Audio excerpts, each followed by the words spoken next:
咁啊，講完女士啦，咁啊講下男士。係男士，我相信錶係好緊要啦。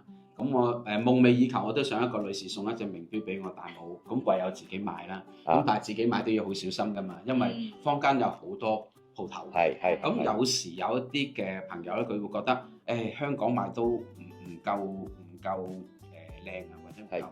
我飛去外國買，我去歐洲買，去日本買。咁但係其實以我經驗，日本都有假錶。日本都有日本都有假錶嘅。我做咁多年買賣日本嘅二手錶咧，都試過有一兩隻係假嘅。係啊，係咁大我就 check 到，咁然之後就因為行家會好啲啦，同佢熟，咁通知翻佢哋，咁佢哋即刻嗌我寄翻俾佢哋，又俾翻錢我啦。咁係咪啊？咁所以咧有啲基本少少嘅技巧咧，咁傍下身都要嘅。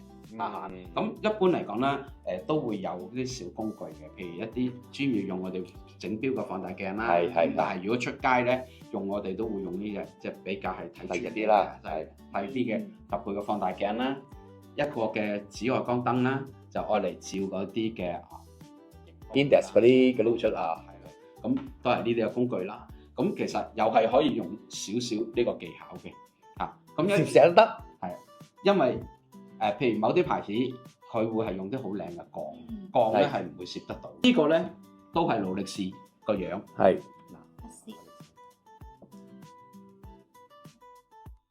係咪？佢唔會用到咁靚嘅鋼。係喎，係咪啊？即係佢其實佢都係鋼，不過佢唔係純鋼。係啦，冇錯啦，冇錯。當然啦，第二我哋仲要睇佢嗰個針裏邊個針芯啦。係啦，咁如果係假嘅咧，呢個芯咧係裏邊咧嗰個工藝咧係會好差。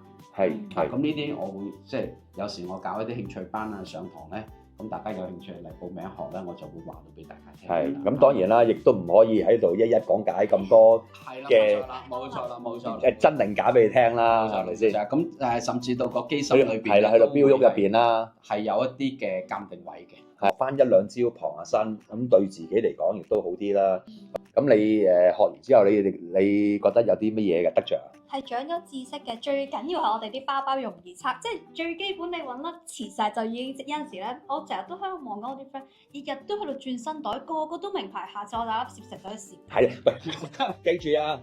你帶粒攝石，你唔好攞好重好厚啲喎，嗰啲你點攝得掉嚟喎？要揾阿 Eric 先嗰啲咁薄嘅攝石咧，咁佢先至會hold 到啊嘛。如果太大粒太厚嗰啲咧，就會重一啲咯。係咪？我要揾薄身嘅。咁你可以揾個靚啲嘅套住佢都得嘅。但係千祈唔好黐埋啲手錶嗰度，因為佢有磁咧就會防，即係你唔係隻錶都有防磁嘅，咁會導致到你隻錶咧可能會有快慢嘅。咁呢啲知識我知嘅啊。嗱，可以咁講啦，呢個品牌呢啲款式運動錶同埋呢個品牌呢一個錶咧都係假錶嘅重災區嚟嘅，咁所以大家買呢兩個款嘅時候咧就要小心一啲啦。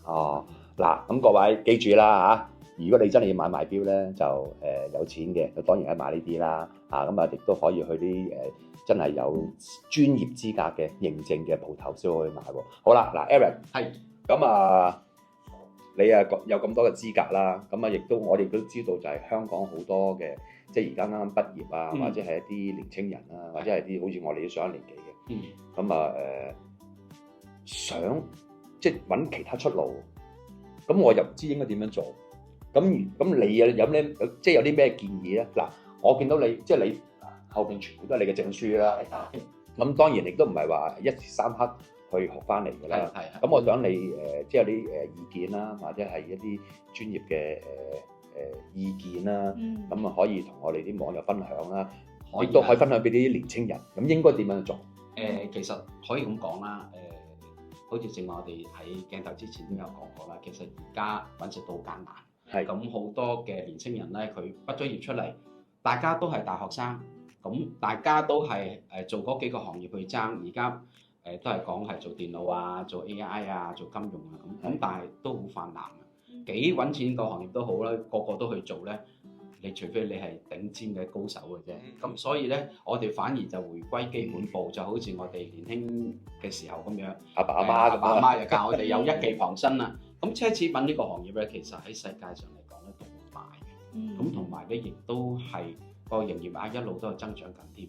係嚇咁過去嗰10幾年咧就好多得中國嘅支持啦。咁而家咧，除咗中國嘅市場以外咧，其實亞洲嘅市場，因為佢哋嘅生活越嚟越富裕啦。咁所以無論係印尼啊、越南、馬來西亞甚至到東歐啊，咁都佢哋都追求奢侈品㗎啦。開始對於呢個品牌咧有認識或者係想去用呢一樣嘢。咁所以咧，學習鑑定啦、維修啦，咁都係一個好好嘅專業嘅出路嚟嘅。咁坊間咧有好多唔同嘅機構去讀嘅，譬如你喜歡珠寶嘅，你可以係一啲美國嘅 GRA 啦，或者英國嘅珠寶學校啦去讀啦。咁如果係想去讀維修包或者鑑證包嘅，咁其實就可以喺我哋嘅國內啦。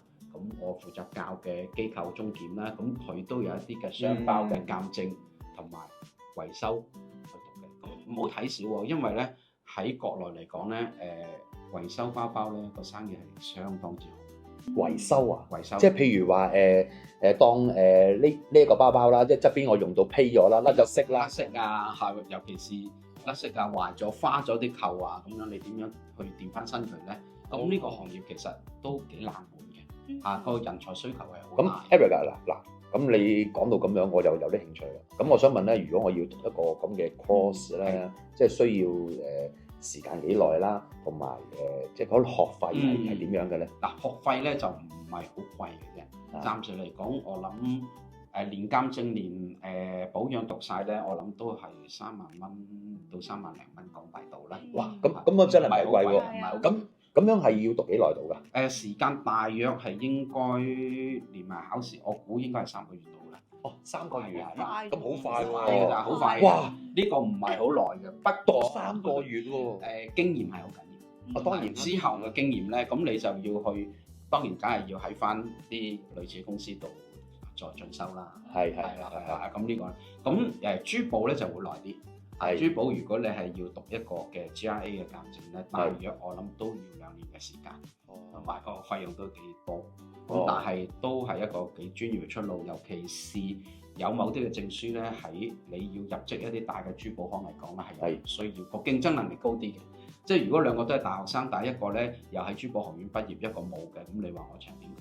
咁啊係，即係簡單啲講啦，即係就算你去周嘟嘟嗰度做賣鑽石咁樣，如果你有呢個資格，你份人工都高啲啦，係咪先？冇錯，啱啊，係呢個重要。咁跟住去到手錶啦，咁手錶咧技術就高好多啦，因為有好多嘅品牌同埋唔同嘅零部件啊。咁所以咧，如果學鐘錶咧，咁香港理惠理學院咧係有得讀嘅，咁但係讀咗唔夠嘅，咁都要再去瑞士進修嘅。